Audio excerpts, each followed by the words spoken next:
નમસ્કાર, આપ જોઈ રહ્યા છો જેકેએસ ન્યૂઝ ગુજરાતી. વાત કરતું અમરેલી જિલ્લાના જાફરાબાદના સફાઈ કામદારો વાલ્મીકી સમાજ દ્વારા નગરપાલિકા સામે 5 દિવસ આંદોલન કરવામાં આવ્યું છે. જાફરાબાદના વાલ્મીકી સમાજ દ્વારા જાફરાબાદ નગરપાલિકા સામે 5 દિવસ આંદોલન કરવામાં આવ્યું હતું. જાફરાબાદ નગરપાલિકા સામે આંદોલન કરી 3 માંગો કરવામાં આવી છે, જેને ધ્યાને લઈને નગરપાલિકા દ્વારા 5 દિવસ બાદ માંગો સ્વીકારવામાં આવી હતી અને વાલ્મીકી સમાજના ગુજરાત પ્રમુખ જીતુભાઈ બારૈયા દ્વારા જણાવવામાં આવ્યું હતું કે 3 માંગો સ્વીકારવામાં આવી છે. પહેલી માંગ વારા પ્રથા બંધ થશે, રેગ્યુલર 55 માણસને રાખવામાં આવશે. બીજી માંગ લઘુત્તમ વેતન મુજબ પગાર ચૂકવવામાં આવશે અને ત્રીજી માંગ કે સ્લીપર આપવામાં આવશે. 3 માંગો નગરપાલિકા દ્વારા સ્વીકારવામાં આવી હતી અને આંદોલનનું સુખદ સમાધાન કરવામાં આવ્યું હતું.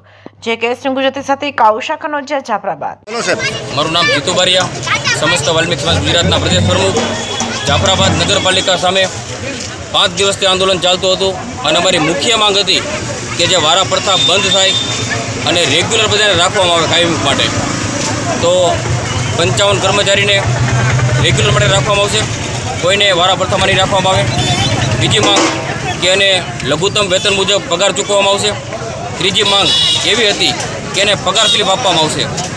તો આ 3 માંગ નગરપાલિકાએ સ્વીકારી લીધી છે અને જ્યારે બોડી આવશે ત્યારે જે મહેકમ ખાલી છે, જે કાયમિકની ભરતી કરવાની છે, તે ભરતી માટેની પ્રક્રિયા ચાલુ કરશે.